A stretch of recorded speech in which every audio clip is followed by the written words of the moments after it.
Hello, my fellow chatterers and book lovers, and anyone else who's popped in because you're curious about what this is or you have got a bit lost. Welcome, everyone. I'm Chatty. This is my channel, Chatty the Mad Chatter, and I'm going to be chatting away madly about what books I read in January. So for a full list of those books, I have put them all in the description box along with their story graph links. So if you want a better synopsis and if you would like other people's opinions, because I'm only going to be giving my own, then please click on those links and you can find out more about the book that may have caught your interest, and it will also give you trigger warnings as well. So I'm going to go through each of them and have a little chat. So thank you so much for popping in. Grab a brew if you want to. I'm going to be enjoying a tea, just a regular tea, a PG Tips tea. And I have to apologise if you can hear screaming. It's just my children. They're completely fine. But whilst I film, I've given them their turn on the tablets. So they are playing games together and they're very excited. So it's screams of joy and frustration that are going on there. Hopefully I won't get too interrupted and hopefully there won't be that noisy you can actually hear me. But anyway, waffle aside, let's crack on with this. If you've not been on my channel before, thanks for coming in. I just do one continuous shot on my channel, so there is no editing. This is the fourth take because I kept fluffing up and making absolutely no sense. I think I've been succinct now, and I'm just going to go into the book. So let's hope I don't get too waffly with the books, but I'm going to do my little teacup gimmick. It is one shot. There is no editing. Cheers, everyone. Clink, clink, clink, clink. So the first book I'm going to be talking to you about is a middle grade book by Kieran Millward-Hargrave called The Girl of Ink and Stars. Just having a sip of tea because it's very nice. And so I have already spoken about this in my January TBR, which is incredibly random, but that's what happened. So I'll just give you a little summary. I've had this book on my shelves for ages. It was published in 2016. I was bought it as a birthday gift by my lovely cousin in 2021, and I, for some reason, just have not got around to reading it until this year. It is finally read. It was my first book of January, which gave me a lot of joy, and Kieran Millward-Hargrave is someone that I felt I'm really going to love their work. I've read Julie and the Shark by them, which is a contemporary middle grade, and really enjoyed it, but I knew her bread and butter is more historical fiction and fantasy, and I was so right. The writing in this book had me absolutely hooked. The atmosphere of the story just absolutely pulls you in. There's much more of a historical setting, there's myths and legend, and it was just wonderful. Not my favourite story of all time. The characters were great, but again, not my favourite. But her writing is incredible. Like, she's such a brilliant storyteller, and I had a wonderful time with this book. So I recommend, I'm keeping. It was very joyous, very dark, very emotional. So do be wary going in about if you enjoy kind of a light-hearted whimsy middle grade, not this one. But if you enjoy more of a sinister danger, if you enjoy kind of like dealing with loss and grief in your middle grade books, then you will have a wonderful time with The Girl of Ink and Stars. I then wasn't sure what I was going to be reading next, and my January TBR, because it was my no plan Jan, I am a TBR girl. I love a plan. It makes me feel secure. It makes me know where I'm going. I like ticking things off a list, and I thought it would be fun to not do that in January. But I had some highs and struggles within this. So I had several different books that I was contemplating, and I ended up not reading any of them because I got a package in the post, and that was this bind up here, with love, from the Morisaki Bookshop. So I read Days at the Morisaki Bookshop, which is the first book in this duology by Satoshi Yagiswawa. Apologies for butchering the name.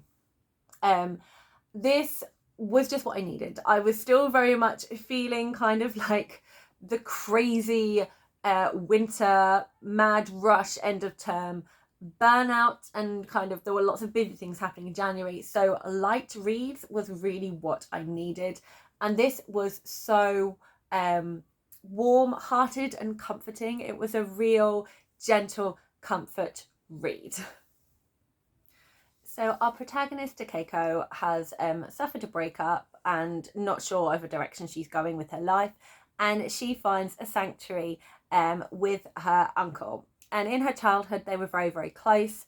There is sort of a personal tragedy kind of surrounding him that at the time she didn't really know what was happening with and wasn't aware of. So it's wonderful to see not only Takeko kind of find herself again through the love of books, but also see her relationship with her uncle build, and also her own growth as what she's worth and what she and sort of like finding her own agency. It's very gentle. There's no kind of firework or epiphany moment, but it's really just like soft and gentle, and you can see her decide when she's ready to move on, when she believes what's the right thing to do is in situations, and so she finds her voice in this, and I just found it really comforting, really endearing, really hopeful, and I'm really looking forward to reading the follow-up book. Still feeling in need of comfort books. I read some books from my Mad March Hare's bookshelf. So for Christmas, he got a middle grade graphic novel series, and I was also very excited about this as well. So I have read, can't get them out.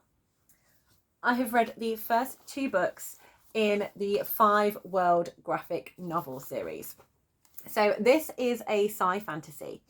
And we have 5 different planets on the front cover of each book. You get the planet that this book is going to be focused on. So the first one here we have Mondamanai, and that's like the capital planet, the capital city planet. It's the oldest planet. So you get their flags and you get their history. And each book gives you the different planets fact file, and I love that we get all the flags and things here. And then on the back page, you get the map. So this is the map of Mondamanai. So this book has been pulled together by Mark Sigil and Alex Sigil. They are the writers. And then we have the artist, Zansei Boma, Matt Rockefeller, and Boy's son. Matt Rockefeller I have mentioned before because he did the cover art for The Last Hope School for Magical Delinquents. The artwork in here is gorgeous. It's beautiful. There's amazing world building. There's different races in here. There's a definite kind of political standing and definite feelings to every single planet. The fantasy element comes in the different the sand dancing and the sand wielding that there's a school in this book and you find out about.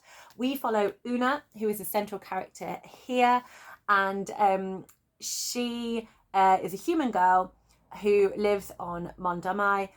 We hear about she has a missing sister, and we hear about that the world as they know it is under threat, and only by lighting the beacon, which is something they've been trying to do for decades, years, maybe even hundreds of years, I can't quite remember, will it be saved.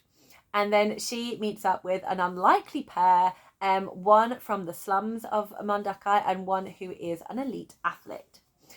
And there's so much more to it than all of that. That is just scratching the surface, but it is so beautiful. I'll just show you kind of like the first pages so you get an idea of the art. I'm really sorry not to describe it to everyone who is visually impaired. But it's got like pale colours. Everything feels slightly rounded and cozy, but there's so much detail in it. We get it broken up into, for example, on this page, there's 8 different sort of long rectangle sections, but then occasionally it's broken up in different squares. I really love the pacing. I love that we get given time to the artwork. Everything is coloured. So we have beautiful coloured pictures throughout, and it's just absolutely delightful. The story then continues in the Colbat Prince. We get a different planet that we're exploring with a different map, and we pick up where we left off at the end of the first book, and we are following our characters. And we also get a wonderful extra side character here. This looks a little bit like Flubber. It's green and can like shape shift into like different, it stays green sludgy, but it can like, it's liquidy and can kind of transform into different shapes. It's a terrible explanation of it, but delightful, fun side character. Animal companion type of thing, like cute animal companion. So yes, I'm having the best time with these, and I am very much looking forward to continuing. My son has read the 3rd, and I'm very much looking forward to picking that up at some point, but I did resist to just not, I want to kind of hold back. So I've got moments when I just need that comfort read and can pick it up but as well as it being a comfort read, just like the scope of the plot in this world, there's history in here. So if you are a fantasy lover, if you are a sci-fi lover, I highly recommend the Five World. It's a space opera for middle grade readers with a fantasy element. Brilliant. Also, while perusing his shelf, I picked up books that I hadn't, it wasn't on sort of my plans, other than I wanted to complete some series, having started 2. So I picked up Sunny by Jason Reynolds, which is the 3rd book in the track or the running club series. And then I continued by reading Lou and finishing out the series. Sunny is a delightful character. I really love him a lot. The dedication in this book is that it's for the weirdos, for the people that others don't necessarily get straight away. And Sunny is such a warm, lovely character. Unfortunately, with this book, the writing style was a diary form entry, and that just didn't work for me in this instant. I felt you definitely got a sense of Sunny's character. You're very much in his headspace, but I would have preferred it if it wasn't in a diary entry, just because I felt we didn't always connect with certain important parts of the story because we're hearing it kind of told afterwards, recounted by Sunny rather than being in that moment. However, it probably softened quite a lot of incredibly powerful moments that would have dealt with a lot of grief. Sunny has a very difficult relationship with his father. Each of the books in the track series focuses on one of 4 members of the track team. So we had Ghost, we've had Patina, and this is Sunny, who is the long distance runner. And his mum died, either giving birth to him or like pretty much days after he was born. And his dad has never got over that. And so there was a lot of grief. There's a very difficult relationship between him and his dad. It feels very cold. So please read carefully and look after yourself. But yeah, I enjoyed the emotional beats, the story of Sunny I loved, but the delivery just didn't work for me, which is such a shame because I generally enjoy Jason Reynolds' writing. Lou is a brilliant way of finishing off the series. We return to the more just first person in the present moment style of writing. Lou we've definitely met and is a very big character throughout all of the other books, so it was really fun to hear his perspective and to see his background and see where he comes from. This book definitely looks at a lot besides dealing with your own kind of I don't know what the word is, like your own troubles that are kind of in front of you. It also looks at things within your past from your parents and things sort of within the community. There is a lot in sort of forgiveness and understanding, and also drug addiction and dealing drugs within this book. But it is beautifully aimed at middle grade readers. Like, there is nothing too harsh and scary in here, but it's definitely something you need to be aware of, so you make sure you can have those conversations with your children if they are reading it, so they get the support kind of with these tricky subject matters. Lou is also albino, and he talks a little bit about what it's like, you know, the fact that he's got to constantly be putting sun cream on himself all the time, how he kind of feels emotionally. There's like a bullying aspect in this as well. It's just really covered beautifully throughout. I think my Mad Much hair, because he's since read this, I think he struggled a little bit that he wanted a little bit more of the running part in this, but we've had some good discussions about the subject matters in these books. This is such an amazing series. I'm so pleased to have finished it. I'm really looking forward to talking about it when I do my series wrap up with you all, but I thought Lou finished it off beautifully. Really enjoyed these. Okay, throughout all this time, I was doing a buddy read at the same time, and the subject matter in that was very, very heavy, very heavy. So having all these light books to be reading alongside definitely helped me. But I definitely got to the point where I felt I was able to pick up an adult fantasy book. I felt ready. Like, all of my tricky stuff in January had been completed, and I was ready. And the book that has been sat there judging me for months. I think I got it out of the library in June or July. and I've just been renewing it this whole time because I'm like, no, I'm going to read it. I want to read it. I'm excited. And it just wasn't fitting in because I had plans and goals and it didn't fit in with them. So because this was no plan Jan, it freed me to just go, yes. But I was torturing myself a little bit. I was like, but is it a plan? Because I know I want to give it back to the library. So is it a plan? I really overthought the whole no plan Jan aspect. Anyway, I'll stop waffling. This book is The Water Outlaws by S.L. Huang. I was really excited to read another Chinese epic, and this book has a lot of female warriors in it. It's a very feminist book, and the author is she's done stunt work, and she has also taught a lot of fight scenes within done lots of like teaching actors how to do their fight scenes in Hollywood movies. So her combat skills, I was prepared to be like, we were going to get really good detailed combat skills, combat scenes in here. So The Water Outlaws is a gender spun inspiration of the Chinese classic The Water Margin, but it has got much more of a fantastical element.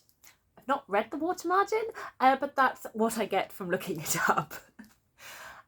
So we follow Lin Chong, who is an arms instructor. Even though she's a woman, she's been able to be part of the guard and be able to rise up the ranks, and has become someone renowned for instructing people. She also runs a sort of like a women's defence class, and which is very, very popular. She has a good friend who is called Lu Yong, I think. So very helpfully, there's a dramatis personae, which is very good. Lu Junyi. So Lu Junyi is she's quite a wealthy noblewoman who runs sort of like little parties where they talk about kind of politics and the arts and kind of improving equality and kind of like the highest purpose, and having opinions on how they would manage, I suppose, sort of like the running of government, for want of a better word. Lin Chong is very much someone who follows the rules, follows the traditions, and as when she sees stuff kind of right in front of her, she will sort of like help it, but she's not much of a bigger picture person. A very big event happens very early on in here, and I'm so pleased I knew nothing about because I wasn't expecting it, and then they kind of like is sent off on a different journey. Part of that includes the bandits of Lishang. Just again checking I have got that correct. Yangshan. The bandits of Yangshan, and they are such a colourful cast of characters. I really enjoy them. I know some people, when I've been reading about it, have said they couldn't tell them apart. They were very generic. Like, some of them were less drawn out characters, but other ones, I really felt these characters. My favourite is Luda, who is such a fun kind of like very brusque character, enjoys a battle, and I really enjoy her relationship with Lin Shang, that they have this sort of little sisterhood, and she's very kind of like abrupt and quite dramatic sometimes, and I find her a lot of fun. There is also kind of like politicking within the bandits camp as well, but the main politicking comes from the corrupt circles around the emperor. And it is from that we get kind of the crux of the story and what is being and kind of like the main fight, I suppose. This was a lot of fun in some ways, but also quite harrowing. It is dark. There's wonderful warnings at the front of the book about certain uncomfortable scenes that you might encounter in here. So please check before you read. But it was very tense. You didn't know what was going to happen. You worried for everyone. You were rooting for the main characters. There was some real interest in changes in politics, sort of moral dilemmas, exploration of doing the right thing to save, for like not the greater good, but kind of like to save lives, I suppose, to save as many lives as possible, sort of within a difficult situation. There's a lot of misogyny in here. There's a lot of like fighting back against it. There's I suppose like a sort of like alchemy and science explored in here. I allowed quite a lot of that to go over my head. I was like, sure, it works. We'll just go with that. There's a lot of bravery and courage and loyalty explored all in here. And it was just really interesting to follow, even though I might not have the same ideals as these people. I did enjoy generally their camaraderie, the found family, and there was a really good balance of like serious tone and lighter tone throughout, but it did feel very heavy at times, very, very heavy. I was scared, so it wasn't always easy reading from that point of view. So once I'd finished this and the next book, I was very ready for some lighter reads again, but I loved this. I'm so pleased that I waited to read it. I had great fun seeing these characters explore these different things, and I thought the battle scenes were really fun. But my favourite is the characters and just how they expand and how you go on this journey with them. And I had a great time. Really looking forward to picking up more of S.L. Huang's work. So the other heavy book that I mentioned is the one book that I had planned to read, and that was my buddy read with Emily from Novel Novels, and it is the Mercies, a historical adult fiction by Kieran Millward Hargrave. Yes, I have read 2 Kieran Millward Hargraves this month. I've been highly anticipating Mercies for a long time. I was very excited to read about this land, this cold, most northern point of Norway, and this community where a big disaster at sea happened and they lost all of their menfolk out fishing, and were just left as an island of women. And in comes a Puritan clergyman who suspects witchcraft and is there to eradicate it and restore natural order in that menfolk should be in charge, not women. And he brings with him his newly married wife, who comes from a much more southern and middle class part of Norway, and is taken to kind of this very wild, harsh, cold land. Kieran Millward Hargrave's writing is phenomenal. Like, the writing is absolutely what pushes this book so much into a favourite book. Just the way she spins a story, takes you to that time, takes you to that place, the atmosphere, the feelings of tension, the kind of delight in the small everyday things, like picking up all those bits of hope. It's just beautifully done. She is so talented as a writer. The storyline is harsh. It is based on true events. It is looking at witch hunts within the 1600s. It would not be true to the story to give it a really happy, defeat the bad guys, restore justice ending, because that is not what happened in history. So I think the way she managed the plot, how it all came together, it gave us a sense of a story, it gave us a resolution with enough hope that we could possibly have from it, but it is harsh and it is heavy. Definitely through reading this, I felt like I was in a strange position of really enjoying a book and thinking it's a fantastic book, but not thinking it's something I would read again, and therefore maybe I wouldn't have it on my shelf. By the time I finished the book, I was like, I will read it again. Just because of how well she spins this story, or I will be picking it up to look at certain parts from it again. And even if I never pick it up, I want it on my shelf to remind me of this experience I had with it, because it is phenomenal. I really highly rate this book. It is not my normal genre. It's historical. It's not fantasy. It's sad and tragic. It's not, happy fun times. But I love it. She's so fantastic at what she does, and I felt for these characters. My favourite is Kirsten. Kirsten is phenomenal. Can Kirsten be in another book, please? I would like a Kirsten story. I just think she's amazing. Really loved Kirsten. I really enjoyed seeing the two. We get two different storylines. We get the one from, I'm going to have to look up their names. We get the story from Maren, who is one of the women on this island who sees the storm come in, who sees the disaster and the death of the menfolk and lives through what comes after. We hear about her family, the difficulties that they have, and it's just so good to see like everyday life from her point of view, like how she feels about certain things. There is definitely a political divide on the island. People who, there's also a religious quarrel. You've obviously got the very devout Christians and ones where it's more of a power wielding and a status rather than the actual faith itself. And then you have those that are more flexible to allowing other practices within their own religion, and that is the Sami people. I was really happy to be introduced to this Indigenous community that I'd not heard of before.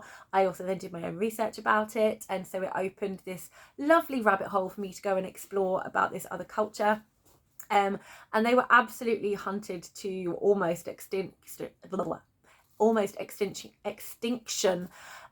with these witch trials, which was to a certain extent a sort of a genocide of just trying to eradicate this group of people, this way of life, this religion, this years of tradition and culture.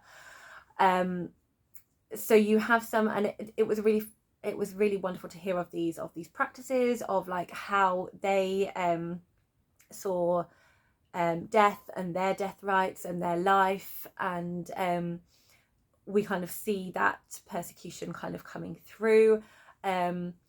So I thank you for giving me that experience, and allowing to hear these stories. Like the only kind of witch trials I've heard of previously were ones that sort of happened more in I suppose more of the southern Europe and in the US. We also hear from Ursa, who is the new wife of there is a name for them, the clergyman that comes to deal with them, Absalom Cornet. What is his title? There is like a name. I don't know what he's basically, he's given this kind of lead role within this to kind of take charge and deal with what's happening in here and to eradicate witchcraft. So there's this, she writes it so well, just these really creepy, vile characters thinking that they have this righteousness to them, this feel that they can just choose to dole out death, that they see people as possessions, that they have this right to be given this power. She writes it so well, and some of the most harrowing scenes from here are actually the scenes between Absalom and Ursa as a married couple, and the abuse that happens within that. It's not just gratuitous violence. She writes it in a way where you know what's happening, and you can feel the horror and having to kind of just survive it. But the most unsettling one is just the emotional abuse that happens, and the control and the manipulation of trying to wield power. Yes. Really harrowing, really powerful, and exquisitely done. But within this, friendship and love are explored, and loyalty and trust, and trying to find the best thing to do in such a horrific situation. This was fantastic. So yeah, after those heavy books, I definitely needed something lighter again to cope with all the violence that I was having to deal with, and so much misogyny that was beating down within those books. So I picked up Danger at Dead Man's Pass by M.G. Leonard and Sam Sedgman, which is the 4th book in the Adventures on Train series. It is a middle grade mystery set on board trains. And this is my favourite one I've read so far in the series. This train, we get a few different trains until we get to a private steam train railway, which operates in the German mountains. So we visit this German family, and Hal and Uncle Nat sort of have to go a little bit undercover, and they are kind of employed as detectives for this one. And this was so much fun. I really enjoyed the mystery aspect of this one. It felt a lot more kind of that classic Agatha Christie, where there is a house and a family and some dodgy things are going on, and you are trying to work out what has happened, and you get floor plans and you have a list of suspects and you're mapping movements. Like, all of that, pardon me, felt so good. And just the atmosphere within this, the settings of these mountains, being in Germany, I loved it. Harrison continues to be a wonderful character. There is a real nice exploration of family and friendship within here, and also interesting kind of like dynamic and relationship between Hal and Uncle Nat, like about Uncle Nat's past and things. And so yeah, this was just an excellent, if you love the Adventures on Train series, if you love middle grade mystery, you're going to have a great time with this one. And as always, we have the wonderful illustrations by Elisa Panganelli. So we have Hal's drawings, and we get wonderful images of everyone mapped out. So this is everyone at the dinner table, everyone labelled, so you can get an idea of who all the different characters are. There's floor plans in here. Yeah, and it's great fun. I really enjoy all the artwork in this book. So, sort of my final book. I realise I completely have fluffed something up. I forgot to tell you about there is one book I'm not wrapping up. I read this book in January, but I'm not wrapping it up because I will be talking about it in my Can I Read Romance series. So you will find out what it is then. It's a romance, in case you weren't sure. And but I will be including it in my January stats video. But I did manage to read most of this in January. It did go into February, but because I read most of it in January, I'm popping it in my January one.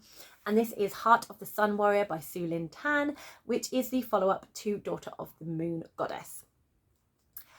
I really enjoyed Daughter of the Moon Goddess. I thought it was a wonderful, lyrical, beautiful Chinese mythology folk tale. It was beautifully done. I also looked up the legend that inspired the stories in that, and there is the legend of Chang'e, who is the moon goddess, and it also linked in to a couple of other legends as well, which I really enjoyed. So I was very keen to get back to this world and to carry on exploring. I enjoyed the beginning. I enjoyed this the continued oppression of the emperor within the Celestial Kingdom, and kind of the change of stakes now, considering what happens at the end of Daughter of the Moon Goddess. Unfortunately, I ended up not really enjoying it. The atmosphere and the beauty kind of around this was fun. I enjoyed that we got to see some other places within this world. We got to let me get to the map. We got to return to the Demon Realm. We got to go to the Mulberry Grove, and there were other kind of things that kind of came about. I did enjoy seeing a little bit more of the Empress, but all the things that I kind of enjoyed and was hoping for, we lost them quite early on, and we didn't get back to them. Instead, it focused on this new threat that became almost kind of cartoon villainish. Like, this is the bad guy. He's got a tragic backstory, but he's the bad guy, and there's like no redeeming qualities. It's just like revenge, and his army of people are just brainless people that are just coming to attack you. Like, there was no interesting like political manipulations, like different people to be dealing with. We kind of very much lost that once I struggled with the story once they left one of the sea kingdoms. I think it was the Southern Sea, once we kind of left that, it just started to kind of go downhill a bit for me as to where the story was going. We do have a love triangle in this. Love triangles are never my favourite. If you enjoy a love triangle though, you might like the fact that it's really hard to tell what the outcome is going to be. Like there's a lot of interaction between both. Usually in love triangles, it's kind of pointed which way the author wants it to go. In here, it was very much kind of like toss and turn to the end pages, basically. My preference, because I felt it felt more real, didn't happen. So understandably, that could also add to this opinion. But I could have bought it if it felt more real, and I now need to go into spoilers to kind of give you a little bit more about some of the things that didn't work for me. So if you are hoping to read Daughter of the Moon Goddess and Heart of the Sun Warrior, I will say goodbye to you now. Thank you so much for popping in, but I'm going to spoil stuff now, so please disappear. Okay, I'm also going to need to look up character names to do this better. Okay, so Xingying has a relationship with Li Wei, who is the son of the emperor and in next in line to be the emperor. There is a clash of cultures here because she does not like the court. I found that most interesting because his parents are basically oppressors of the realm, and I found them much preferable villains because I enjoy the state oppression and the kind of fight against it and trying to get justice. And it's very clear that there were Machiavellian things happening to twin things a certain way. However, both of those were displaced by someone who used to be mortal, who has been badly done by the king and has this like revenge thing and now just wants to kill everyone. So it felt very cartoon villainy, and there was no kind of greater being like heartstrings to kind of appeal to or anything of that nature. And it felt very two-dimensional for me, and I just didn't find him an interesting enough villain as the Empress and the Emperor were.